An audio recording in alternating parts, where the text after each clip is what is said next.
ॐ भीष्मद्रोणतटा जयद्रथजला गान्धारनीलोत्पला शल्यग्राहवती कृपेण वहनी कर्णेन वेलाकुला अश्वत्थामविकर्णघोरमकरा दुर्योधनावर्तिनी सोत्तीर्णा खलु पाण्डवैरणनदी कैवर्तकः केशवः पाराशर्यवचः सरोजममलं गीतार्थगन्धोत्कटन् नानाख्यानककेसरं हरिकथा सम्बोधनाबोधितं लोके सज्जनषट्पदैरहरः पेपीयमानं मुदा भूयात् भारतपङ्कजं कलिमलं प्रध्वंसि न श्रेयसे मूकं करोति वाचालं पङ्गुल्लङ्घयते गिरिं यत्कृपातमहं वन्दे परमानन्दमाधवं नारायणं नमस्कृत्य नरं चैव नरोत्तमं देवीं सरस्वतीं व्यासं ततो जयमुदीरयेत्। ॐ श्री परमात्मने नमः। नमस्कार श्रोते हो, माधवी रघुवीर या यूट्यूब चॅनलमध्ये आपणा सर्वांचं अतिशय मनापासून सानंद स्वागत करत आहे। धर्मक्षेत्रे कुरुक्षेत्रे या उपक्रमाच्या माध्यमातून आपण दर सोमवारी रात्री 8 वाजता भेटतो आहे आणि त्यातून आपण विचार मंथन करतो आहे। भगवद्गीतेतल्या प्रत्येक अध्यायातल्या प्रत्येक श्लोकातल्या प्रत्येक शब्दावर थोडं विचार मंथन, विचारांची देवाणघेवाण करतो आहे। सखोल त्याचा अर्थ सर्व अंगाने जाणून घेण्याचा जास्तीत जास्त प्रयत्न करतो आहे। म्हणजे त्याच्यातलं तत्त्वज्ञान आहे, त्याच्यातलं व्यवस्थापन आहे, त्याच्यातलं सौंदर्य आहे, त्याच्यातलं व्याकरण आहे, त्याच्यातल्या अनेक छटा उलगडून बघतो आहे। कारण ह्या गीता हा कॅलिडोस्कोप आहे। जितक्या अंगाने त्याचा अभ्यास करावा, तुम्ही ज्या क्षेत्रातलं असाल त्या क्षेत्राप्रमाणे तुम्हाला त्या गीतेतनं काहीतरी निश्चितच प्राप्त होईल। अगदी आर्किटेक्चरमधले असाल तरी या गीतेमध्ये काहीतरी आहेच त्याच्याशी संबंधित। मॅनेजमेंट असू दे, लिटरेचर असू दे, कुठल्याही फील्डमधले तुम्ही असा, ही गीता प्रत्येकाला मार्गदर्शक ठरते। मेडिकल फील्डमधली तर अनेक रहस्य याच्यात दडलेली आहेत। हार्ट अटॅक येण्याच्या आधी जी लक्षणं दिसतात ती सगळी अर्जुनाची दिसत होती। गांडीवं स्रंसते हस्तात त्वक्चैव परिदह्यते, आणि केवळ 2 श्लोकामध्ये ही 8 लक्षणं सांगितली ती। अशी ही भगवद्गीता सर्व अंगाने अभ्यास करत करत आपण पुढे चाललो आहे। आणि आपला आत्ता सुरू आहे तो 16वा अध्याय। आणि 16व्या अध्यायाचं नाव काय आहे? 16व्या अध्यायाचं नावच आहे मुळी दैवासुर संपद विभाग योग। दैवी आणि आसुरी अशी संपत्ती म्हणजे गुण असं म्हणता येईल। दैवी गुण काय आहेत आणि आसुरी दुर्गुण काय आहेत ह्याचा सगळा अभ्यास केला आहे। आणि या अध्यायामध्ये विशेषत्वाने म्हणजे दैवी गुण अगदी थोडक्यात सांगितले आहेत, कारण यापूर्वी पुष्कळ वेळा बोलून झाले। म्हणून तर भगवंत म्हणतात ना, दैवो विस्तरशः प्रोक्ता, पूर्वी सांगितलं आहे। आता आसुरम पार्थ मे शृणु, आता तुला आसुरी गुणांबद्दल जास्त सविस्तर सांगतो। स्थितप्रज्ञ असेल, कर्मयोगी असेल, आत्मसंयमी असेल किंवा उत्तम भक्त असेल, ज्ञानी असेल, अशी अनेक लक्षणं आपण पाहिली मागे या 15 अध्यायापर्यंत पाहिली। आणि आपलं सगळ्यांचं ठरलंच आहे की आपल्याला परमपदापर्यंत पोचायचं आहे। आणि त्या पदापर्यंत पोचण्यासाठी ही लक्षणं आपल्याला आत्मसात करता यायला पाहिजे। हळूहळू स्वतःमध्ये किंचित बदल घडवत त्या पदापर्यंत पोचायचे, जे पद जिथे पोचल्यानंतर परत यावं लागत नाही। यद्गत्वा न निवर्तन्ते तद्धाम परमं मम, असं भगवंतांनीच सांगून ठेवलेलं आहे। म्हणजे ह्या जन्ममरणाच्या ज्या येरझाऱ्या आहेत त्या सगळ्या जर का खरंच चुकवायच्या असतील, त्याच्यातून जर का आपल्याला मुक्त व्हायचं असेल, तर आपल्याला या भगवद्गीतेचा असाच अभ्यास करायचा आहे। ती आणि एकेका पायरीवर आत्ता नुसती वाचता येते, आत्ता नुसती म्हणता येते, थोडासा अर्थ कळतो आहे, मग हळूहळू आणखीन काही श्लोकांचा अर्थ कळतो, काही अध्यायातलं तत्त्व कळतं, असं करत करत सर्वात श्रेष्ठ पायरी आहे ती म्हणजे आचरणाची. बिहेवियरल सायन्स आहे हे सगळं. त्यामुळे नुसतीच वाचून, नुसतीच मुखोद्गत करून, नुसतीच बक्षिसं मिळवून पुरेसं नाही आहे. ती उतरली पाहिजे, ती मुरली पाहिजे. आणि नुसतीच मुरली नाही तर ती पाझरली पण पाहिजे. तुमच्यामध्ये इतकी ठासून समजा गीता भरली तर ती आपोआप पाझरायला लागते. माठातलं पाणी कसं पाझरतं तशी ती तुमच्या आचरणात सुद्धा दिसायला लागते. असं हे गीतेचं अद्भुत तत्त्वज्ञान आहे. कारण ते तत्त्वज्ञान कसं आहे, किमन्यही शास्त्रविस्तरही असं म्हटलेलं आहे. एका गीतेचाच अभ्यास करा, बाकी काही करू नका. आणि गीता महात्म्यामध्ये तर म्हटलं आहे, गीता सुगीता कर्तव्या. गीतेची सुगीता करायची. म्हणजे काय करायचं नेमकं? सुगीता, गीता तर आम्हाला माहिती आहे. आता सुगीता हे काय नवीन आहे? तर सुगीता म्हणजे त्याला काही चाल लावून छान आवाजात म्हणायची असा अर्थ नाही आहे. सुगीता करायची म्हणजे ती आचरणात आणायची.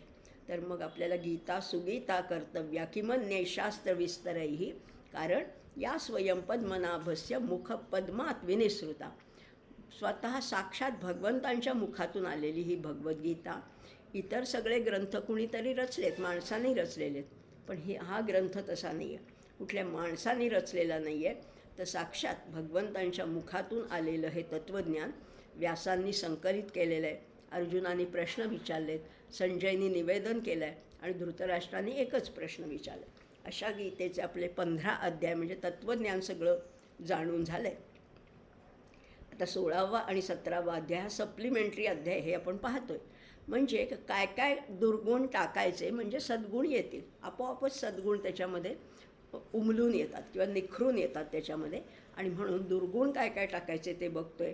आणि ह्या अध्यायामध्ये ह्या सगळ्या दुर्गुणांचा विचार केलेला आहे.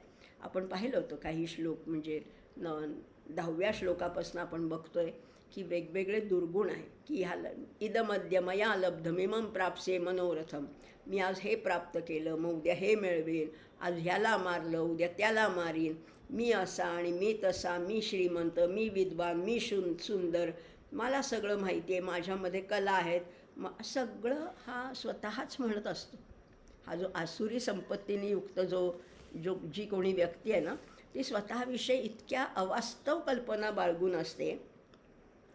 पण खरं सांगू का, सगळी माणसं ही आशेच्या बंधनाने बांधलेली आहेत. आशा पाश शतैर्बद्धा. आणि ही आशा काही केल्या सुटत नाही. मागच्या भागात आपण पाहिलं होतं कुठपर्यंत सुटत नाही. अहो, मृत्यू आला तरी आशा सुटत नाही. आता म्हातारपण आलं, सगळं आयुष्य गेलं, पण अजून आशा सुटली नाही. अंगलितम पलितम मुंडम दशन विहीनम जातम तुंडम वृद्धो याती गृहीत्वा दंडम तदपि न मुंचती आशा पिंडम. ती आशा काही केल्या सुटत नाही. अंग गलित गात्र झाले, तोंडातले दात निघून गेलेत, हातात काठी आलेत, केस पांढरे झालेत, पण अजून आशा जात नाही. असे आशापाश शतैर्बद्धा असंही पाहिलं होतं. त्याच्यानंतर इदमद्य मया लब्ध. याचा काटा काढला, त्याचा काटा काढला, याच्याशी खुन्नस घेतली, त्याचा पंगा घेतला. हे जे शब्द आपण ऐकतो ना, हे दुष्प्रवृत्तीचेच सगळे लक्षणं आहेत. आणि मग असा त्याला कशाचीच भीती नाही, कशाची शरम वाटत नाही. आणि तो सगळ्यांना संपवत सुटतो आणि मलाच एकट्याला जगण्याचा अधिकार आहे असं काहीसं त्याचं मत होतं. म्हणजे आपण तर बघतो सिनेस्टार म्हणा किंवा असे, ते तर म्हणतात की फुटपाथवर जे लोक राहतात त्यांना जगण्याचा सुद्धा अधिकार नाही आहे. जगणार कोणतं? आम्ही. कारण आमच्याकडे सत्ता आहे, संपत्ती आहे, सौंदर्य आहे, अभिमान आहे, आमच्याकडे सगळं आहे. असं नाही आहे ना, बरोबर? कुणाला संपवणं, शेवटी जीव तो जीव आहे. आणि प्रत्येक जीवात्मा हा शिवात्म्याशी संबंधित आहे. प्रत्येक जीव हा परमेश्वराचा, परब्रह्माचा अंश आहे. हे जाणून त्यांना हे कळतच नाही. आणि मग त्या वल्गना ते करत सुटले. आपले 15 श्लोक झाले होते. आढ्योभिजनवानस्मी 14 झाले होते, 14 श्लोक झाले होते. 15वा आज बघूया. काय म्हटलेलं आहे 15व्या श्लोकामध्ये? आढ्योभिजनवानस्मी कोन्योस्ति सदृशो मया यक्ष्ये दास्यामि मोदिष्य इत्यज्ञान विमोहिताः. मी काय करतोय बघा. आता त्यांनी सांगितले आढ्य. मी कोण आहे? आढ्य. आढ्य शब्द आपल्याला माहिती आहे. आढ्यता, रूपाढ्य, गुणाढ्य, धनाढ्य. आढ्य म्हणजे विपुलता, समृद्धी. कशाची समृद्धी आहे? धनाची समृद्धी आहे. रूप अतिशय लावण्यवती एखादी स्त्री आहे ती रूपाढ्य आहे. कुणाकडे गुण असतील तर तो गुणाढ्य राजा असं म्हटलं जातं. पण इथे हा काय म्हणतोय, हा जो ज्याला दंभ मान मदान्विता असा जो आसुरी वृत्तीचा जी व्यक्ती आहे ती काय म्हणते, अहम आढ्य हा, मी सगळ्याच अंगाने श्रीमंत आहे, सगळंच मला आहे, माझ्याकडे सगळं आहे, आढ्यो. आणि मी कोण आहे, अभिजनवान अस्मी. अभिजन, अभि हा उपसर्ग कधी लागतो, अभि म्हणजे एखाद्या गोष्टीबद्दल विशेष ग्रुप असेल, विशेष कुणाला तरी टुवर्ड्स ज्याला म्हणतो आपण, तसा तो अभिशब्द आहे. म्हणजे बघा हां, कॉलेजमधल्या पहिल्या दिवशी प्रिन्सिपल ॲड्रेस करतात स्टुडंट्सला, स्टाफला, प्रोफेसरांना ॲड्रेस करतात, म्हणजे त्यांना उद्देशून ते बोलतात. आणि म्हणून त्याला म्हटलं असतं अभिभाषण. नेहमी साधं रस्त्यावर असतं किंवा एखाद्या सभागृहात असतं ते भाषण असतं, पण अभिभाषण म्हणजे विशिष्ट समुदायाला उद्देशून केलेलं. आता हा शब्द आहे ना, तो थोडा हायर साईड दाखवतो. आता ही सगळी कॉलेजमधली मुलं आहेत, त्यांचं शालेय शिक्षण पूर्ण झालेत आणि आता ते वरच्या वर्गात गेलेले आहेत, म्हणूनही त्यांना अभिभाषण म्हटलेलं आहे. किंवा आपण म्हणतो ना अभिरुची, अभिजन, त्यामुळे किंवा असे अनेक वेळेला अभिशब्द वापरते. आणि रुची, जेव्हा अभिरुची असते, रुची ही सर्वसामान्य माणसाची रुची असते, पण अभिरुची ही थोडीशी हायर साईड दाखवते. त्यामुळे किंवा अभिजन ज्या कुणाला म्हणतात, तर या समाजामध्ये अनेक वर्ग आहेत ना, अगदी कनिष्ठ वर्ग आहे, मध्यम वर्ग आहे, हायर मिडल क्लास ज्याला म्हणतो तो आहे, आणि श्रीमंत वर्ग आहे. तर आता हायर मिडल क्लास आहे त्याला अभिजन म्हटलेलं आहे. त्यालाच असं आपण म्हणतो, मराठीमध्ये आपण म्हणतो उच्चभ्रू समाज. उच्चभ्रू म्हणतो ना, काय अर्थ आहे बरं याचा नेमका? उच्चभ्रू समाज म्हणजे काय, ज्यांच्या भुवया, गंमत म्हणून सांगते बरं का, ज्यांच्या भुवया नेहमी उंचावलेल्या असतात ते उच्चभ्रू. साधा अशा भुवया ताणूनच बोलतात. Oh is it, I don't know how this people, poor people stay in slum area, how disgusting, असं म्हणून भुवया ताणून ताणून उडवून ते बोलतात ना, ते सगळे उच्चभ्रू आहेत. किंवा हायब्रो त्यांना म्हटलेलं आहे, हायब्रो बरं का. किंवा आणखीन एक शब्द आपल्या परिचित आहे नक्कीच, की क्रीमी लेअर म्हणतात. समाजातला हा क्रीमी लेअर आहे. दुधावर जशी साय येते तसा हा थोडा हायर साईडला आणि थोडा मौल्यवान, थोडा श्रीमंत असा हा वर्ग आहे. हा आता आसुरी संपत्तीने युक्त माणूस काय म्हणतो, मी आढ्य तर आहेच आहे, अभिजन आहे, मला समाजामध्ये मान्यता आहे, प्रतिष्ठा आहे, माझी पत आहे, मला काहीतरी दर्जा आहे, मला लोक मानतात, माझं पूजन करतात, सत्कार करतात, मला हार तुरे घालतात, असा मी कोण आहे, अभिजनवान अस्मी. अहम आढ्य अहम अभिजनवान अस्मी. आणि पुढे म्हटलेलं एवढं म्हणून थांबत नाही आहे, तो विचारतोय आपल्यालाच प्रश्न, कोन्योस्ति सदृशो मया, मया सदृशः कहा अन्यः अस्ति, माझ्यासारखं आहे का कोणी? अहो मी किती भारी आहे, मी किती मोठा आहे, माझ्या हातात बघा केवढी सत्ता आहे, कोन्योस्ति सदृशो मया. हे कशाचं लक्षण आहे? हे तुम्हाला मिळालं आहे, ठीक आहे, एखाद्याला रूपाचं वरदान आहे, गुणाचं आहे, सत्तेचं आहे, संपत्तीचं आहे, मिळतात. पण हे सगळं परमेश्वरी देणं आहे. देणे ईश्वराचं, असं समर्थांचा एक समास आहे. त्यामुळे हे त्याचं देणं हे जाणतच नाहीत. ते म्हणतात मी कमावलं, मी माझी प्रगती साधली, मी एवढ्या उच्च पदापर्यंत पोचलो, मी असा आणि मी तसं. आढ्यो बिजनवान अस्मी, कोन्योस्ति सदृशो मया, माझ्यासारखं कोणी नाहीच आहे. कोन्योस्ति प्रश्न विचारला आहे, पण प्रश्नातच उत्तर दडलेलं आहे. कोन्योस्ति म्हणजे माझ्यासारखं नाहीच कोणी, माझ्यासारखा मीच, आणि मी काही करीन, माझ्याकडे सगळं आहे, मी काहीही करीन. यक्ष्ये म्हणजे मी यज्ञ करीन, यज धातूचं भविष्यकाळी रूप आहे. यक्ष्ये म्हणजे मी यज्ञ करीन. दास्यामी म्हणजे मी दानधर्म करीन. मोदिष्ये म्हणजे मी आनंदित होईन. इति अज्ञानविमोहितः, इत्यज्ञानविमोहितः, त्याचं संधी असं झालं आहे. इति असं अज्ञानाने तो भ्रमित झालेला आहे. मी काही करू शकतो, मला काही शक्य आहे, anything is possible for me, असं तो म्हणत असतो. आता बघा या अध्यायामध्ये किती वेळेला भविष्यकाळाची रूपं आली आहेत ना. इथे तर 3दा आलीत. यक्षे दास्यामी मोदिष्य, पण मागे पण आलं इमम प्राप्स्ये मनोरथम, प्राप्स्ये आलं होतं, हनिष्ये आलं होतं.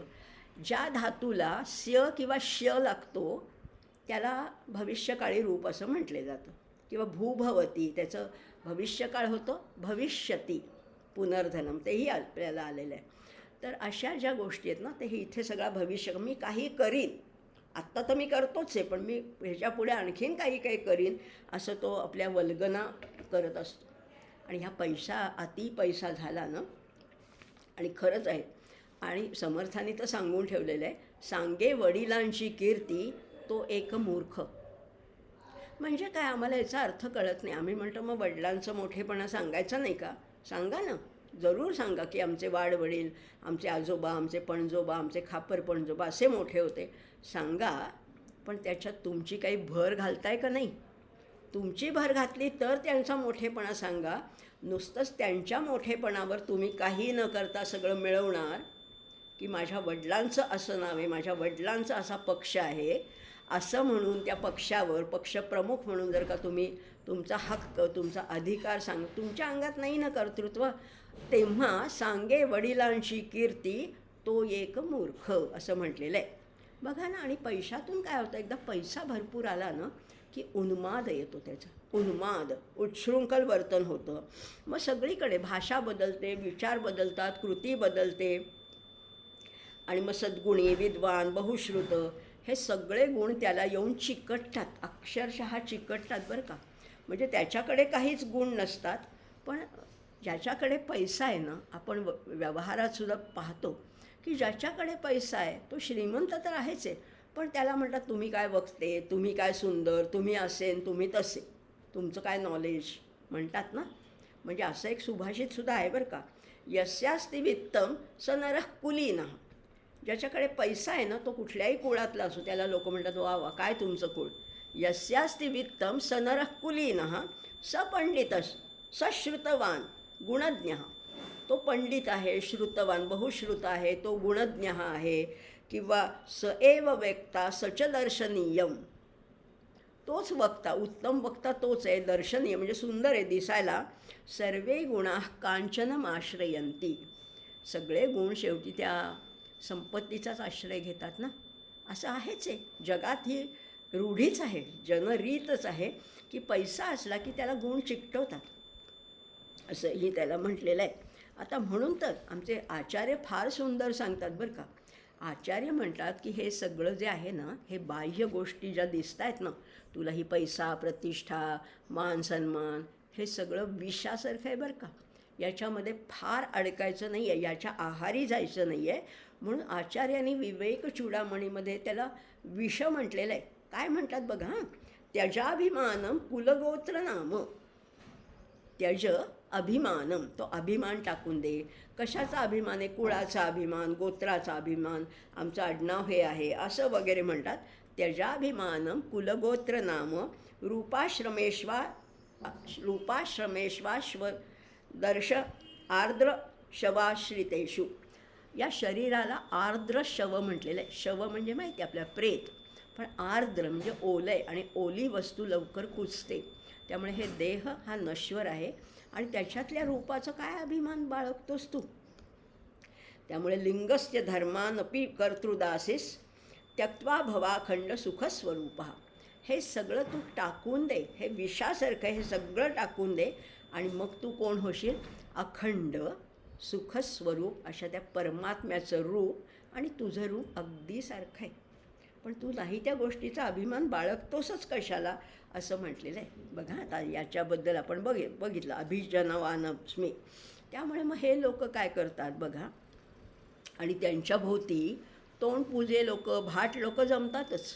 श्रीमंत लोकांना त्यांची वाहवा करणारे पुष्कळ लोक असतात. मग ते मान सन्मान त्यांचा करतात. आणि मग हेही लोक मग धर्मकार्य करतात, मोठाले यज्ञ मांडव घालतात, जेवणावळी घालतात, सगळं चांगलं म्हणजे करतात चांगलं. पण त्याच्यातला भाव कसा असतो, तो फक्त प्रसिद्धीसाठी असतो. म्हणजे सगळं त्यांच्याकडे सगळं आहे, आणि आता काय नाही असं नाही, सोनं चांदी घर जमीन शेत वगैरे सगळं आहे. किंवा माझा पक्ष मोठा, किंवा मग त्या म्हणजे या राजकारणात तर आपण बघतोच की लाच देणं. मग अति पैसा झाला की मग माणसं फोडायची, आपल्या पक्षात भरायची, परत मिरवायचं की माझा पक्ष मोठा, किंवा त्याची शिफारस करायची. किंवा धर्मशाळा बांधायच्या, त्याला खोल्या बांधायच्या, पण त्याला माझं नाव द्या बरं का, तिथे त्या फरशीवर माझं नाव लिहा, हा महत्त्वाचा भाव आहे. तिथे लोकांची सोय बघणं हा भावच नाही आहे. आणि असे लोक इत्यज्ञानविमोहिता असे असतात. बघा आता अशी अज्ञानाने मोहित झालेली माणसं अशी कर्म करतात. आपल्याला वाटतं चांगलं करतायत की, चांगलं करतायत, एखादं काही यज्ञ केला, महोत्सव, एखादी पर्वणी केली, चांगलं आहे ना. पण चांगलं कर्म त्याचं जास्त प्रसिद्धीसाठी, डामडौलासाठी करतात. आणखीन एक उदाहरण सांगते. पण कितीतरी लोक अशी सुद्धा आहेत समाजामध्ये, तुमच्या आमच्या परिचयाची सुद्धा आहेत, की जे दानधर्म करतात पण एका हाताचं दुसऱ्या हाताला कळतसुद्धा नाही. त्याची प्रसिद्धीसाठी ते वापर करत नाही. आता पुण्यातल्या चितळे, मिठाईवाले चितळ्यांवर इतकी टीका होते. पण खरं सांगू का, दिवाळीमध्ये मिठाई मोठ्या प्रमाणात, मिठाईचे अगदी मोठ्याले बॉक्सच्या बॉक्स ते सैनिकांना पाठवतात आणि सैनिकांबरोबर काही आपली लोकं पाठवून त्या सैनिकांमध्ये ते वितरित करतात. पण ह्याची कुठे प्रसिद्धी नाही आहे, ह्याचा डामडौल नाही आहे. अशी ही दैवी संपत्तीची लोक आहेत. पण आसुरी संपत्तीचे लोक कसे असतात, त्यांना फक्त प्रसिद्धी, मान सन्मान एवढंच हवं असतं. आणि मग काय होतं, याच्यामुळे होतं काय, अनेक चित्त विभ्रांता मोहजाल समावृता प्रसक्ता कामभोगेषु पतंती नरके अशुचौ. काय होतात मग हे लोक, अशुचौ नरके पतंती, अपवित्र अशा नरकात जाऊन पडतात. कशामुळे, कशामुळे नरक, आणि नरक काय अपवित्र आणि पवित्र असे काही दोन नरक नाही आहेत. सगळे नरक अपवित्रच आहेत, पण त्याच्यातसुद्धा थोड्या काय लेयर्स आहेत. म्हणजे रौरव आहे, कुंभीपाक आहे, लालाभक्ष, असे अनेक अपवित्र, क्लेशदायक, भयंकर दुःख देणारे असे नरक आहेत. त्याच्यात हे जाऊन पडतात. कशामुळे, अनेक चित्त विभ्रांता. काय म्हटलेलं आहे बघा, इच्छाला तर काही अंतच नाही आहे. इच्छा बेसुमार इच्छा वाढत जातात. आणि प्रत्येक इच्छेसाठी वेगळा उपाय, प्रत्येक इच्छेसाठी उपाय वेगळा आहे. आणि मग चिंतन होतच नाही, चिंतनाला सुद्धा फाटे पडतात. एखादं काही देवाचं चिंतन आहे, ध्यान आहे, समाधी आहे, मेडिटेशन आहे, त्याच्यात चिंतनं इतकी लुडबुड करतात आणि मग त्याला फाटे फुटतात आणि मग ते स्थिर राहत नाही. आणि म्हणून त्याला म्हटले मोहाचं जाळं पसरलेलं असतं. मोहाचं, मोह म्हणजे द्विधा मनस्थिती असते, त्यामुळे कुठेच मन एकाग्र होत नाही. आणि जेव्हा इच्छा ही जडाची असते, भौतिकतेची असते, तेव्हा ते जाळं घातकच असतं. म्हणजे बघा ना, मासा जाळ्यात अडकतो. कसा काय अडकतो मासा जाळ्यामध्ये, त्या गळाला ते आमिष लावलेलं असतं, तो काहीतरी खाद्यपदार्थ लावलेला असतो आणि ते खाण्यासाठी तो जातो आणि बरोबर तो गळ त्याच्या घशात अडकतो आणि तो मासा गळाला लागतो. माणसाचं सुद्धा तसंच आहे. खरंच आहे, या माणसंसुद्धा फार वेगळं नाही आहे. जीवन सुखदुःखाची जाळी, त्यात अडकले मानव कोळी, एकाने दुसऱ्यास गिळावे, हाच जगाचा न्याय खरा, तू जपून टाक पाऊल जरा, जीवनातल्या मुसाफिरा. प्रत्येक पाऊल आपल्याला जपून टाकायचे, कारण सगळीकडे जाळी पसरलेली आहेत. आपण कुठल्या जाळ्यात कधी अडकू आपल्याला सुद्धा कळणार नाही. आपण म्हणतो की आम्ही फार ॲलर्ट आहे, माझं लक्ष आहे. अहो नाही, पण ते मोह त्यावेळेस असा आपल्याला भ्रमित करतो आणि जाळ्यात आपण अडकतो. त्यामुळे आणि मग त्याच्यातनं काय होतं, बेकायदेशीर, बेनाम संपत्ती, या सगळ्या म्हणजे अतिशय वाईट गोष्टींना एक चालना मिळते. आणि हां, मोहजालात अडकला की मग अति पैसा, अजून पैसा, अजून पैसा, मग शासनाला फसवणं आहे, टॅक्स चुकवणं आहे, गैरमार्गाने इतरांना लुबाडून पैसा मिळवणं आहे. आणि मग साहजिकच त्याच्यातनं काम, क्रोध, भीती, मुख्य म्हणजे भीतीचा जन्म होतो. कारण माहिती आहे ना, जगाला आपण फसवू शकतो, आपल्या अंतर्मनाला फसवू, आणि मग ती भीती वाटते की अरे मी हे गैरव्यवसाय केलेत, मला कोणी कधी पकडू शकतो, जरा पोलीस दिसले दारामध्ये की गाळण उडते, असं होतं की नाही. त्यामुळे काम, क्रोध, भीती या सगळ्यामध्ये तो अडकतो. पण म्हणून सुटतो का नाही, वस्तूंचा संग्रह वाढतोच आहे, उपभोग वाढतातच आहेत. त्यामुळे मग ह्या सगळ्या नरकामध्ये तो पडतो, तिथे घोर यातना आहेत. असं हे कामाचं वैशिष्ट्य आहे.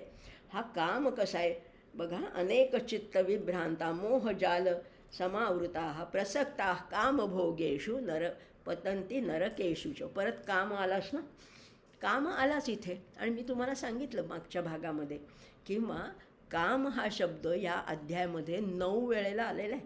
बघा, मोजाच तुम्ही, 9 वेळेला काम शब्द आले. कारण कामातूनच हे सगळे विकार जन्माला येतात. क्रोध काय, लोभ काय, मोह काय, मद काय, मत्सर काय, आणि ह्या सगळ्या दुष्टचक्रामध्ये तो माणूस अडकत जातो. हे विशस सर्कल आहे, हे दुष्टचक्र आहे. एकदा अडकला की मग तो त्याच्यात आणखीन अडकत जातो. म्हणून तर आमचे समर्थ काय म्हणतात, समर्थांनी मनाच्या श्लोकात कामावर फार सुंदर टीका केली आहे. आणि त्या कामाला काय म्हटलेलं आहे, रतिनायकेचा पती नष्ट आहे, म्हणून मनातीत होऊन पाहे. त्या कामाला म्हटलेलं रतिनायकेचा पती, तो कामदेव माहिती आहे ना आपल्याला, तो कसा आहे बघा. काम विकार आहे ना, तो भल्या भल्यांना सत्कर्मापासून दूर नेतो. त्यांची साधना खरं तर चालू असते, पण त्या साधनेमध्ये अडथळा सगळ्यात महत्त्वाचा म्हणजे कामाचा आहे. आपण तुम्ही आम्ही तर साधी माणसं. विश्वामित्रांनी एवढी मोठी साधना केली, पण मेनकेने भुलवलं ना, त्यांना मोहात पाडलं ना, आणि साधना अर्धवट राहिली त्यांची. विश्वामित्र मेनकेचं उदाहरण आहे. रावणसुद्धा काय तपस्वी, काय शूर, काय पराक्रमी होता, पण त्या सीतेच्या मोहामुळे गेला ना, सगळा सर्वनाश ओढवला आहे. कर्ण काय, दुर्योधन काय, हे स्त्री संगाने किंवा त्या अतिकामनेने सगळे रसातळाला गेलेले आहेत. एवढंच कशाला, अगदी भारतीय स्वातंत्र्य म्हणजे पारतंत्र्याच्या काळामध्ये एक अतिशय मोठा नेता इंग्रज एका अधिकाऱ्याच्या पत्नीच्या मोहामध्ये अडकला, आणि त्याच्यामुळे संपूर्ण देशाची फाळणी झाली. आपल्याला सगळ्यांना माहिती, मी उल्लेख करत नाही, पण खरंच अशी जर का बुद्धी जर का आपली भ्रष्ट होत गेली तर खरंच स्वैराचाराची वृद्धी होते. आणि स्वैराचाराचं सुद्धा एक तत्त्वज्ञान निर्माण होतं. म्हणून हा काम कसा आहे, तो दुष्ट आहे, चांडाळ आहे. 3ऱ्या अध्यायात तर त्याला महाशनो महापापमा असंही म्हटलं होतं. असा हा जो काम आहे त्याच्याबद्दल पाहिलं. आणि पतंती नरके शुचौ, अशुचौ असा शब्द आहे तिथे, अवग्रहाच्या ठिकाणी आहे. असा हा 16वा श्लोकसुद्धा आपण पाहिला. आता पुढे बघूया 17वा श्लोक काय सांगतोय. आत्मसंभाविता स्तब्धा धन मान मदान्विता. बघा आता काय म्हणतोय, यजन्ते नाम यज्ञैस्ते दंभेना विधिपूर्वक. आत्मसंभावित, दुसरे लोक मान देवोत नाही तर न देवोत, मी स्वतःला डिक्लेअर करते की मी साधू आहे, मी संत आहे, मी महात्मा आहे, मी गुरु आहे. आपणच स्वतःला म्हणवून घ्यायचं. आत्मसंभाविता, संभावना आपली आपणच करायची. सेल्फ डिक्लेअर्ड गुरु असं त्याला म्हटलेलं आहे. स्वयंघोषित गुरु मानायचं स्वतःलाच. आणि मग हळूहळू काय होतं, आपले शिष्यगण गोळा करायचा, मग आदर, मग ते लोक सगळे वा तुम्ही म्हणजे काय चढवतात, आणि मग आणखीन शिष्यांची वाढ होते. भोंदू साधू किंवा ढोंगी साधू जे आहेत ते आणि मुरलेले गुन्हेगार याच्यात फारच थोडा फरक आहे. यांच्यामध्ये एक थिन लाईन आहे. त्यामुळे असे आत्मसंभावित आहेतच. मग मिळतोच ना, आदर आहे, प्रशंसा आहे, टी व्हीवर मुलाखती आहेत, मान सन्मान आहे, सत्कार आहे, हार तुरे आहेत, लोटांगणं घालतात लोक, असं सगळं आहे. आणि त्यांनाही वाटायला लागतं मी श्रेष्ठच आहे, बरोबर आहे, मला सगळे नमस्कार करतात. तिथे ते त्यांचा जो वर्ण आहे, तो आश्रम आहे, जी विद्या, बुद्धी, पद आहे, अधिकार आहे, योग्यता आहे, याचा गैरवापर करतात आणि सगळ्या लोकांच्या मनावर बिंबवतात की मी श्रेष्ठ आहे. आत्मसंभाविता स्तब्धा. आता स्तब्ध म्हणजे काय आहे, स्तब्ध याचा अर्थ पुढेही येणार आहे 18व्या अध्यायामध्ये. स्तब्ध म्हणजे उद्धट, ताठ, अतिताठ. ताठ असावं माणसाने, पण अतिताठ, कुणासमोर वाकणार नाही. मी शहाण आहे, मी कुणाला नमस्कार वगैरे करणार नाही, तुम्ही करा मला, मी कुणासमोर. ही जी स्तब्धता आहे ना, हे फार वाईट आहे, उद्दामपणा आहे. आपल्याला वचन माहिती आहे ना, संतांचं वचन, महापुरे झाडे जाती तेथे लव्हाळे वाचते. जे मोठे मोठे वृक्ष असतात ते वाकत नाहीत, आणि म्हणून ते पुराच्या तडाख्याने उन्मळून पडतात. पण लव्हाळं वाकतं ना, नम्र आहे ना, म्हणून ते वाचतं. एवढा महापूर ओसरला की पुन्हा लव्हाळं आहे तसंच, पण झाडं मात्र मोडतात. उद्दामपणाचं हेच लक्षण आहे. उद्दाम माणसं मोडूनच पडतात. तुम्ही आपणहून लवला नाहीत तर हळूहळू तुम्ही मोडूनच पडणार आहात. आणि मग ते वल्गना करतात की हो मी कसं आहे, माझी मंत्र्यांची ओळख आहे, हे मंत्री माझ्या अगदी खिशात आहेत, मंत्र्यांची ओळख आहे, माझी ताकद तुम्हाला माहिती आहे का. ते आपल्या धनाचा मानाचा आधार घेतात आणि मग पुढे काय करतात बघा. आणखीन एक सांगितलं आहे, यजंते नाम यज्ञैस्ते. यज्ञ करतात पण कसा, नावापुरताच यज्ञ करतात, नावाचाच यज्ञ करतात. यजंते नाम यज्ञैस्ते. आणि कसे, दंभेन अविधिपूर्वकम. ढोंगीपणा, मी बघा मी केवढं जेवणावळी घातल्या, मी यज्ञ केला, मी मंडप उभारला, मी एवढा दानधर्म केला, हे नावापुरतंच असतं. दांभिक माणसाचं आहे. आणि त्याच्यामध्ये अविधिपूर्वकम, शास्त्रोक्त वगैरे काही नाही आहे. खरं ही यज्ञाची 5 अंग आहेत बरं का. मंत्रोच्चारण पाहिजे, विधी पाहिजे, शास्त्रोक्त पाहिजे, अन्नदान पाहिजे, दक्षिणा पाहिजे, आणि 5वी गोष्ट सगळ्यात महत्त्वाची ते म्हणजे श्रद्धा पाहिजे. इथं श्रद्धाविद्या काही नाही. पैसे आहेत म्हणून उडवायचे, म्हणून काहीतरी धार्मिक कार्य केल्यासारखं दाखवायचं, असेही लोक आहेत. आणि मग ते खरं म्हटलं तर शास्त्राविरुद्ध कर्म करूच नाही असंही सांगितलं आहे. आमचे तुकडोजी महाराज फार सुंदर सांगतात बरं का. असे लोक आहेत ना, ते काय करतात फार सुंदर, त्याला एक फटकाच मारलेला आहे, एक असं अंजन घातलेलं आहे. ते तुकडोजी महाराज म्हणतात, संत सांगती ते ऐकत नाही, इंद्रियाचे ऐकतो. संत सांगती ते ऐकत नाही, इंद्रियाचे ऐकतो. कीर्तनी मान डोलावितो परी, कोंबडी बकरी खातो. कशाला काशी जातो रे बाबा, कशाला पंढरी जातो. कशाला काशी जातो रे बाबा, कशाला पंढरी जातो. कुठे कुठे जातात, तीर्थयात्रा करतात, स्वतः करतात, लोकांना घेऊन जातात. लोकांना वाटतं काय धार्मिक माणूस आहे, पण नाही हो, हे सगळं दाखवण्याचं आहे, हे सगळं डामडौल आहे. त्यामुळे त्याच्यामध्ये काहीच अर्थ खरं म्हटलं नाही असा हा सर्वार्थान विपरीतांश असा हा माणूस खरं तर असतो. त्यामुळे हा 17वा श्लोकसुद्धा डोळ्यात खरं तर अंजन घालणार आहे. बघा आता हे सगळे जे आहेत ना, ते नरकात का जातात तर त्याचंही इथे स्पष्टीकरण दिलेलं आहे की त्यांना विधी काही माहीत नाही, सगळं पाखंडीपणा त्याच्यात भरलेला आहे. गर्व आहे, त्यांना कैफ आहे, संपत्तीचा एक मा झालेला आहे, कैफ चढलेला आहे. ही त्यांची स्वभाव वैशिष्ट्य आहेत. आणि शुद्ध ज्ञानाच्या ऐवजी ते बुवाबाजीला प्रोत्साहन देतात, अशी लोक आहेत, असं ह्याचं वर्णन केलेलं आहे. पुढे जायचं का. 18वा श्लोक. प्रत्येक श्लोक अतिशय महत्त्वाचा, एक झणझणीत अंजन घालणाराच आहे. पुढे म्हटलेलं आहे, अहंकारं बलंदर्पं कामं क्रोधंच संश्रिताः मामात्मपरदेहेषु प्रद्विषंतोऽभ्यसूयकाः. काय म्हटलेलं बघा. आता आणखीन एक छान, याच्यामध्ये षड्विकार तर आलेच आहेत. अहंकार आहे, बल आहे, दर्प आहे, काम, क्रोध आणि अज्ञान आहे, सगळं याच्यामध्ये भरलेलं आहे. पण आणखीन एक जरा वेगळी गोष्ट बोलायची आहे तुमच्याशी. याच्यातल्या प्रत्येक अनुस्वाराचा उच्चार वेगळा आहे. अहंकारम मय, बलं तिथे नय, दर्पं नय वाङ्मयातला, कामं ङ, क्रोधं इथे य. बघा ना, म आहे, ङ आहे, य आहे, न आहे, सगळे वेगवेगळे उच्चार आहेत. अहंकारं बलं दर्पं कामं क्रोधंच संश्रिताः. घमेंड खूप आहे, घमेंडखोर माणसं असतात. कामना आहेच आहे. आणि पुढे त्याला म्हटलेलं आहे प्रद्विषंतो अभ्यसूयकाः. अभ्यसूयक म्हणजे काय. असूया आपण पाहिलं होतं मागे, अनसूय शब्द एकदा अर्जुनाला वापरला होता 4थ्या अध्यायामध्ये. तर सूय म्हणजे असूया म्हणजे दुसऱ्याबद्दल द्वेष वाटणं. आता हे लोक जे आहेत ना आसुरी संपत्तीचे, त्यांना कुणाबद्दल द्वेष वाटतो. अहो, साक्षात भगवंताचाच द्वेष करतात, साक्षात भगवंताचाच वैर धरतात. आणि म्हणून भगवंत इथे म्हणतात प्रद्विषन् मामात्मपरदेहेषु. स्वतःच्या देहामधल्या आणि दुसऱ्याच्या देहामधल्या परमेश्वरालाच ते दूषणं देतात, त्यालाच नावं ठेवतात. असे लोक शेवटी नरकातच जाणार आहेत. भागवतामध्ये एक सुंदर वचन आहे, श्रुतिस्मृती ममैवाज्ञे. या 2 माझ्या आज्ञा आहेत, भगवंत म्हणतात बरं का. श्रुतिस्मृती ममैवाज्ञे यः उल्लंघ्य प्रवर्तते. त्यांना ओलांडून जो आचरण करतो तो काय आहे. आज्ञाभंगी ममद्वेषी.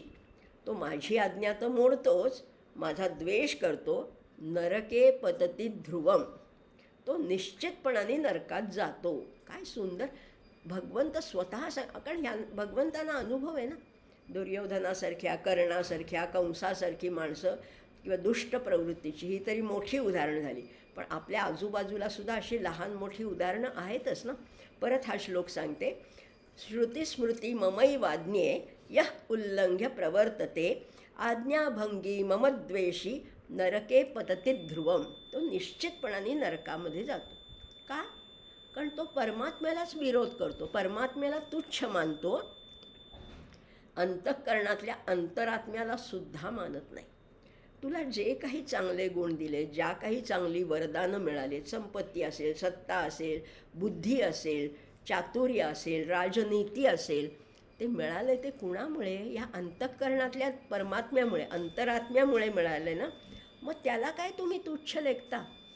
त्याला कसे काय तुम्ही तुच्छ लेखता? असंही म्हटलेलं आहे. अंतःकरणातल्या देवाला जो मानत नाही, खरं तर त्या अंतरात्म्यामुळेच आपल्याला योग्य वेळेला, योग्य ठिकाणी, योग्य ते स्फुरण होत असतं. सिद्धांताच्या सद्वृत्ती त्याच्यामुळेच निर्माण होत असतात. तर हे सगळं तरीसुद्धा ते त्याचा तिरस्कार करतात. मागे पण पाहिलं होतं ना आपण 9व्या अध्यायामध्ये, अवजानंती माम मूढा मानुषीं तनुमाशितम. मला कमी समजतात. अवजानंती, जानंती म्हणजे जाणतात, अव म्हणजे कमी जाणतात, तुच्छ समजतात. कारण मला लोक म्हणतात की मी माणूस आहे, मानुषीं तनुमाशितम. अहो पण मी माणसाच्या देहातनं, कृष्णाच्या देहातनं बोलतायत, पण ते भगवंत आहेत. आणि मग त्याच्यावर लोक टीका करतात. काय तुमची गीता? सारखे म्हणतात ममैवांशो जीवे लोके, माझाच अंश आहे, मामेकम शरणं व्रज, मी मी मी किती करतायत. ते श्रीकृष्ण नाही बोलत आहे बरं का, लक्षात घ्या. ही टीका गीतेवर नेहमीच होते, पण हा बोलणारा जरी श्रीकृष्णाच्या मुखातनं बोलत असला तरी ते आहेत भगवंत, तो आहे परमात्मा. त्यामुळे इथे असं मानूच नका, तो अंतरात्माच आहे. आणि असे तिरस्कार करणारे सहज दुसऱ्याची सुद्धा अवज्ञा करतात. त्या परमेश्वराची करतातच, परमेश्वरांना पक्षपाती मानतात हे लोक. माझ्याकडे लक्षच नाही, मी एवढं देवाचं करतो, पण ते आमच्या शेजाऱ्यांना त्यांनी भरभरून दिलं, मला काहीच देत नाही आहे. असं नसतं. अहो, तो हा सगळा कर्माचा कायदा आहे. त्यांनी काहीतरी पुण्य केलं असेल म्हणून त्यांना मिळालं, तुम्ही नाही केलं म्हणून तुम्हाला नाही मिळालं. त्यामुळे स्वतः ते गैरमार्गाने जातातच आणि इतरांना आपल्या बहकाव्यामध्ये आणतात. असे हे दुष्ट लोक आहेत. आणि म्हणून त्यांचं वर्णन केलेलं आहे. माम आत्मपरदेहेषु प्रद्विषंतो, त्याचा द्वेष करणारे पुन्हा त्या नरकातच जातात. असे आत्मघातकी लोक आहेत. आता बघा, हे तर आपण ह्याचा अर्थ पाहिलाच, पण अशा लोकांना सज्जन लोक सहनच होत नाहीत. सज्जन त्यांच्या मार्गाने चाललेत, पण हे ह्यांना सहनच होत नाही. आणि मग ते काय करतात? त्यांचं द्वेष करतात. आणि म्हणून मृगमीन सज्जनानां तृणजलसंतोषविहितवृत्तीनां लुब्धकधीवर पिशुना निष्कारणवैरिणो भवती. हे सगळे जे सन्मार्गाने चाललेले आहेत, मृग, मीन, सज्जन, ते कोणाच्या अध्यात्मध्यात नसतात, तरी पण त्यांना हे त्रास देतात. आणि ह्यांना सज्जन आवडतच नाही. पतिव्रता स्त्रिया, सत्पुरुष, दानी, याज्ञिक, सेवावृत्ती, तपस्वी, संन्यासी, ज्ञानी महात्मे असे जिथे जिथे असतात तिथे भगवंतांचा निवास खरं तर असतो. ती भगवंतांचीच घरं असतात, पण तीच ह्या लोकांना डाचतात, तीच बोचतात आणि त्यांना ते बघवत नाही. आणि मग समाजविघातक कृत्य त्यांच्याकडनं घडतात. अनेक, म्हणजे आता ते बॉम्बस्फोट वगैरे ह्या मालिका तर आहेतच, पण त्याच्या खालोखाल अगदी काय म्हणतात, हिंसाचाराचे सिनेमे असू देत, मासिकं असू देत, कथा कादंबऱ्या असू देत, किंवा एकूण पोस्टर असू देत, सगळ्या समाजाला बिघडवण्याचं हे काम करतात. या पुढच्या पिढीवर अतिशय वाईट संस्कार करून राष्ट्राचंच एका परीने नुकसान करत असतात. आणि मग असं करत करत त्यांचा अविचार मात्र वाढतच जातो आणि अंतर्यामी असणाऱ्या ईश्वराचा ते द्वेष करतात. म्हणून म्हटलेलं आहे प्रद्विषंतो अभ्यसूयकाः. पण नाही ना, ह्या मार्गाने जायचं नाही आहे. हे विषय कसे आहेत? आचार्य म्हणतात, मोक्षस्य कांक्षा यदि वै तवास्ति. तुला जायचं आहे ना परमपदापर्यंत, मोक्षापर्यंत. मोक्षस्य कांक्षा यदि वै तवा अस्ति. तुला जर का मोक्षाची इच्छा असेल त्यजाति दूरम विषयान विषमवत. तर म्हणून तेव्हा काय करतो, विषयांचा त्याग कर. कसा? विषाप्रमाणे. तुम्हाला सांगितलं ह्या पदार्थामध्ये विष आहे, खाल का तुम्ही? टाकून द्या, लांब साराल, ते नको, माझ्या जवळसुद्धा नको म्हणाल ना. मग विषय हे विषच आहे, फक्त वेश बदलून आलेले, वेगळ्या पोशाखात आलेलं ते विषच आहे. म्हणून त्यांना टाळा. त्यजाति दूरात विषयम विषवत. आणि मग काय, कशाचं सेवन कर? मग खायचं काय? पीयूषवत्तोष दया क्षमार्जवम. दया, क्षमा, संतोष, प्रशांतिदांती भज नित्यमादरात यांचं सेवन कर. बाकीच्यांना सगळं दूर सार, असंही म्हटलेलं आहे. अजून एक श्लोक बघणार आहोत बरं का. अजून एक श्लोक काय सांगतोय? तानहं द्विषतः क्रूरान संसारेषु नराधमान्. तान अहम द्विषतः. द्विषतः तान म्हणजे द्वेष करणाऱ्या त्यांना, संसारेषु नराधमान, या संसारातले जे नराधम लोक आहेत ना, आपण मागे नराधमाची व्याख्या पाहिली होती की काय समाज कसा आहे, वेगवेगळ्या माणसांनी भरलेला आहे. सज्जन आहेत, मध्यम लोक आहेत, दुष्ट लोक आहेत, अतिदुष्ट आहेत, सगळ्याच गोष्टी आहेत ना. उत्तम, मध्यम, कनिष्ठ आणि नराधम अशी साधारण ही त्याची क्रिया आहे. उत्तम लोक काय करतात? उत्तम लोक म्हणतात की मला थोडं कमी मिळालं तरी चालेल, पण ह्या सगळ्यांना मिळू दे. हे उत्तम प्रकारचे लोक आहेत. मध्यम लोक म्हणतात मला माझ्या वाटा मिळू देत आणि मग सगळ्यांना मिळू देत. हे मध्यम म्हणजे आपल्यासारखे लोक. मुद्दाम कुणाची हिंसा, मारामारी करत नाहीत. मी पण मलाही मिळू दे आणि तुलाही मिळू दे. तिसऱ्या प्रकारचे लोक असतात, ते म्हणतात नाही नाही, तुला नाही मिळालं तरी चालेल, पण मला मिळू देत. आणि चौथ्या प्रकारचे लोक आहेत, ते म्हणतात माझं एक वेळ नुकसान झालं तरी चालेल, पण तुझ्या पायावर धोंडा मारणार, तुझं नुकसान कर. असे हे नराधम आहेत. आणि अशा नराधमांना भगवंत म्हणतात मी कुठे टाकतो? क्षिपामी अजस्रम अशुभाम नरकेषु नासुरेश्वेश्व योनिषु. त्यामुळे ह्या आसुरी योनीमध्ये मी ह्यांना टाकतो. हे जे द्वेष करणारे जे आहेत ना, तर त्या सगळ्या ह्याचा आता बघा, या सगळ्या मागचे जे श्लोक आहेत त्या सगळ्याचा इथे आशय आलेला आहे. आणि नीच योनीमध्ये किंवा आसुरी योनीमध्ये टाकतो म्हणजे कुठली योनी आहे? कारण ह्या लोकांचा परमेश्वराची कर्तुम अकर्तुम अन्यथा कर्तुम जी शक्ती आहे, विश्वासच नाही आहे ना त्याच्यावर. सन्मार्ग यांना माहितीच नाही आहे. ते अशा धर्मनिष्ठ लोकांना उलट नावं ठेवतात, निंदा करतात, अपमान करतात. चांगल्या रीतीने सन्मार्गाने जाणारी लोक आहेत, त्यांना हे काय म्हणतात? पुळचटे, बावळटे. काय ते नाही, ते अध्यात्माच्या मागे लागले, चांगलं आयुष्य मिळाले, खा प्या मजा करा. पण हे नसतं नाही यांच्याकडे, असं नाहीच. त्यामुळे त्यांच्याकडे दया, शौच, आचार, क्षमा हे कुठलेही भाव नाही आहेत. दैवी संपत्ती पण नाही आहे. यत्किंचित माणुसकीचा लवलेशसुद्धा नाही आहे. खरं तर माणुसकीने वागायला पाहिजे. धर्म, जात, पंथ, भाषा भेद सारे संपू दे. एक निष्ठा, एक तत्व, एक श्रद्धा, एक निष्ठा, एक रंगू दे. अन पुन्हा पसरो मनावर शुद्धतेचे चांदणे. माणसाने माणसाशी माणसासम वागणे. एवढं वागणं काही अवघड आहे का? पण ह्यांना अवघडच वाटलं. हे काय गुळमुळीत वागणं, हे काय तुमचं भेंडीची भाजी आणि दूध भात, यांना आम्हाला असं आवडत नाही असं म्हणतात. आणि मग त्यांना काय आवडतं? अशुभ, अमंगल, क्रूर, हिंसात्मक कृत्य, ही विध्वंसक कृत्य, हे त्यांना आचरायला खूप आवडतं. भगवंत म्हणतात त्यांना मी कुठल्या योनीत टाकतो? त्यांना क्षिप, तानहं क्षिप द्विषतः क्रूरान संसारेषु नराधमान क्षिपामी. क्षिप धातू आहे, क्षिप म्हणजे टाकतो. कशामध्ये? अजस्रम अशुभाम आसुरीषु एव योनिषु. अजस्र. आता पण भगवंत ह्यांना का बरं योनीमध्ये टाकतात? भगवंत तर मागे म्हणाले होते ना, समोहम सर्वभूतेषु न मे द्वेष्योऽसि न प्रियः. मग यांना का टाकतात? त्यांच्याशी काय भांडण आहे का भगवंतांचं? अहो नाही नाही नाही, गैरसमज करून घेऊ नका. भगवंत खरंच सगळ्यांशी सम आहेत. पण बघा ना, शाळेचं उदाहरण बघा. शाळेमध्ये एका वर्गामध्ये समजा 50 मुलं असली, गुरुजी खरं तर सगळ्यांनाच सारखं शिकवत असतात, पण एखादाच मुलगा पहिला येतो आणि एखादा मुलगा नापासही होतो. गुरुजी सारखेच आहेत, सगळ्यांना सारखंच शिकवतात. ते आधी काही म्हणत नाहीत की हा माझा लाडका आणि हा माझा दोडका, असं त्यांच्याकडे नसतं.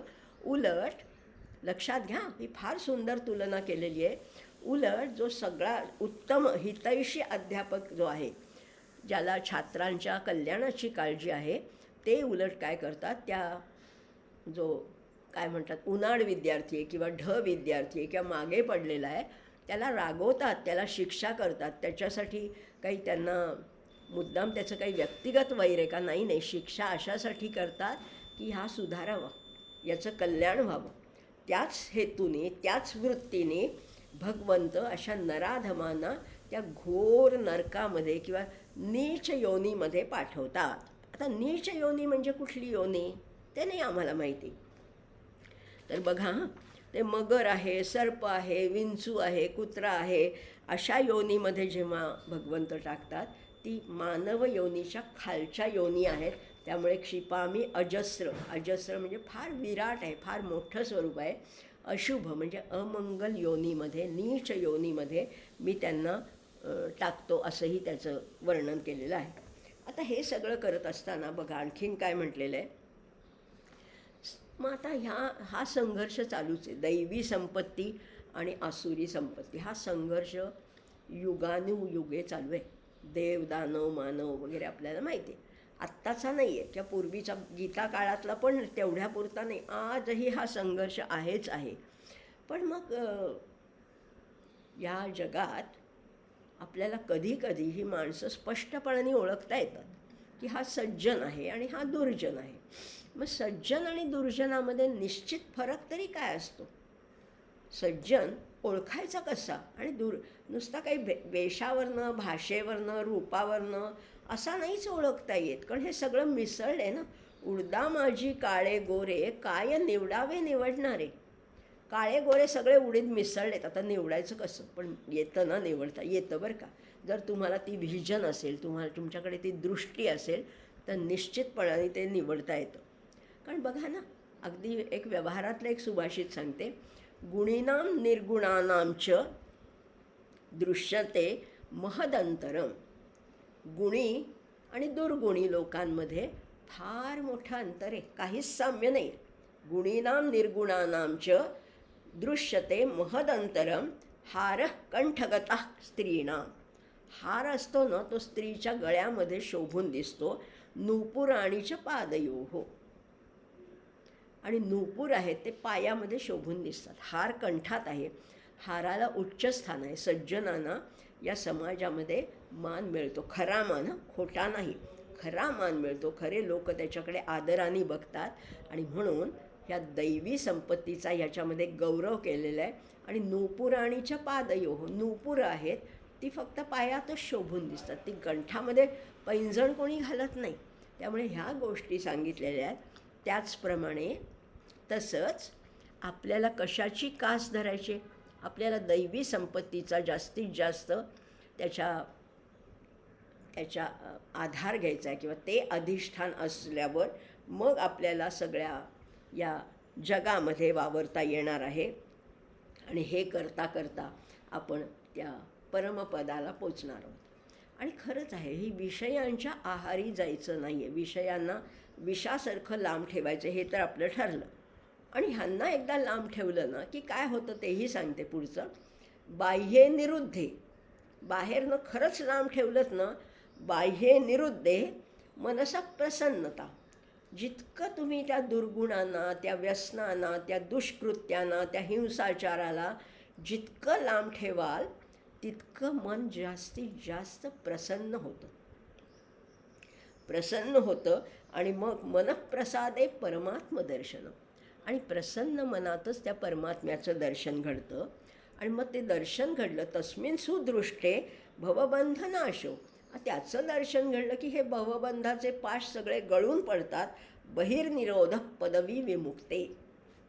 आणि मग त्या पदवी म्हणजे तो उपाय आहे, विमुक्तीचा उपाय काय आहे? बाहेरनंच त्यांना रोखा, उंबरठ्यापाशीच त्याला रोखायचे, त्याला आत प्रवेश द्यायचाच नाही आहे. नो एंट्री म्हणायचे. या बाह्य विषयांना आत प्रवेश द्यायचाच नाही आहे. आणि विषयांचं सेवन करायचं झालं, काही खाऊ पिऊ नका असं म्हटलं नाही आहे, किंवा आनंद घेऊ नका असंही म्हटलं नाही आहे. घ्यायचे भोग आहेत तर ते सीमित भोग घ्यायचेत. आणि जसं या 16व्या श्लोकात म्हटलं तर अनेक चित्त विभ्रांता ते होऊ द्यायचं नाही. चित्त विभ्रांत कशामुळे होतं? बाहेरची आपण संकटं ओढवून घेतो. खरं म्हटलं तर टी व्हीच्या सिरियल आहेत, मराठी असू दे, हिंदी असू दे, इंग्लिश असू दे, त्या रोज रतीब घालत असतात. कशाचा? त्या दुःखांचा, त्या संकटांचा, त्या कलहाचा रतीब आपल्या घरात येऊन घालतात. आणि आपण जर का ते बघत बसलो तर आपलं मन भ्रमित होतं. आपल्याला वाटतं कसं बाई होणार हिचं लग्न, यांचा डिवोर्स होणार का काय, हिला मूल होणार का नाही. हे उगीच आपली दुखणी आपल्याला काय कमी आहेत म्हणून ती विकतची दुखणी घ्यायची आहे. म्हणून अनेक चित्त विभ्रांत व्हायचं नाही. किंवा फोनवर सुद्धा निदान सकाळी सकाळी सकाळचा जो कालखंड सांगितला आहे तो सात्विक भाग सांगितला आहे. ती सात्विक काल असतो सकाळची वेळ, प्रभात समयी. त्या वेळेला उगीच दुसऱ्यांची दुःख ऐकण्यासाठी फोन करू नका किंवा घेऊसुद्धा नका किंवा इतरांविषयी काहीच बोलू नका. जास्तीत जास्त काळ तो ईशस्मरणात घालवायचा आहे. मधला काळ आहे तो कर्तव्यामध्ये घालायचा आहे. संध्याकाळी तुम्हाला एखादं कोणाला मदत करावीशी वाटली, एखादा फोन, तर जरूर घ्या. असं म्हणत नाही की फोनच घ्यायचा नाही कोणाला, असं नाही आहे. पण दुसऱ्यांचे प्रॉब्लेम्स आपण ओढवून घेतो आणि त्यामुळे मग मन एकाग्र होत नाही, ते व्यग्र होतं, अनेक दिशांनी धावायला लागतं. म्हणून अनेक चित्त विभ्रांता. सकाळी मी फिरायला जाते तेव्हा किती लोक फोनवरनं काहीतरी अनावश्यक गोष्टी दुसऱ्यांशी बोलत असतात. की मी भाजीवालीकडे गेले, कैऱ्या घेतल्या आणि प्रत्येक कैरी खराब निघाली, मी ही कापली ती बाठ्यापाशी काळी निघाली, दुसरी म्हणलं असं ही किलोचा हिशोब सांगणार आहे का काय? हे काय गरज काय आहे हे सगळं सांगायची? किंवा मग कोणी हॉस्पिटलमध्ये आहे, कुणी काय आहे, काहीतरी सल्ले, चुकीचे सल्ले नका देऊ. तुमचं मन विभ्रांत होऊ देऊ नका. मदत जरूर करायची, सेवाभावी वृत्ती पाहिजे, मदत करायची आहे, पण चित्त भ्रमित होऊ द्यायचं नाही आहे. दुसऱ्यांचे प्रॉब्लेम्स आपल्या घरात आणायचे नाही आहेत.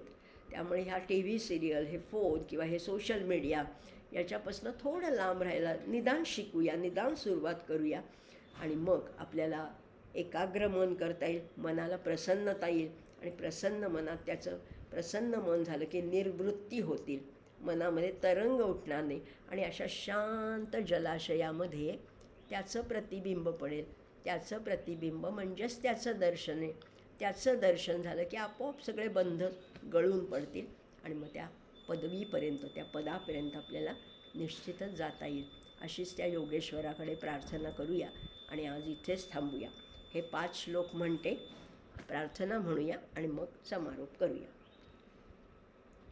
आढ्योभिजनवानस्मि कोऽन्योऽस्ति सदृशो मया, यक्ष्ये दास्यामि मोदिष्य इत्यज्ञानविमोहिताः, अनेकचित्तविभ्रान्ता मोहजालसमावृताः, प्रसक्ताः कामभोगेषु पतन्ति नरकेषु च, आत्मसम्भावितास्तब्धा धनमानमदान्विताः, यजन्ते नाम यज्ञैस्ते दम्भेना विधिपूर्वकम्, अहङ्कारं बलं दर्पं कामं क्रोधं च संश्रिताः, मामात्मपरदेहेषु प्रद्विषन्तोऽभ्यसूयकाः, तानहं द्विषतः क्रूरान् संसारेषु नराधमान्, क्षिपाम्यजस्रमशुभा नासुरीष्वेव योनिषु. असे ह्या अध्यायातले 5 श्लोक आत्ता म्हटले. आता 5च श्लोक राहिले ते पुढच्या भागामध्ये. आजचा आहे तो 126वा भाग आहे. 127व्या भागामध्ये 16वा अध्याय बहुतेक पूर्ण होईल. भेटूया पुढच्या सोमवारी रात्री 8 वाजता 29 तारखेला. प्रार्थना म्हणूया.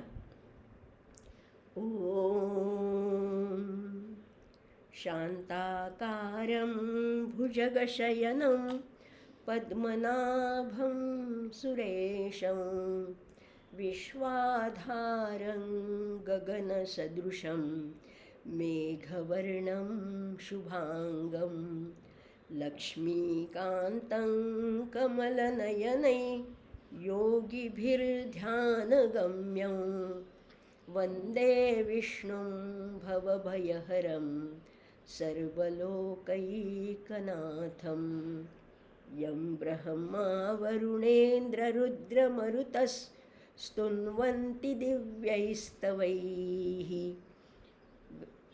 यं ब्रह्मा वरुणेन्द्ररुद्रमरुतस्तुन्वन्ति दिव्यैस्तवैः वेदैः साङ्गपदक्रमोपनिषदैर्गायन्ति यं सामगाः ध्यानावस्थिततद्गतेन मनसा पश्यन्ति यं योगिनो यस्यान्तन्न विदुःसुरासुरगणा देवाय तस्मै नमः देवाय तस्मै नमः देवाय तस्मै नमः। भगवान गोपाल कृष्ण महाराज की जय। गीता माता की जय। ज्ञानेश्वर महाराज की जय। जय जय रघुवीर समर्थ।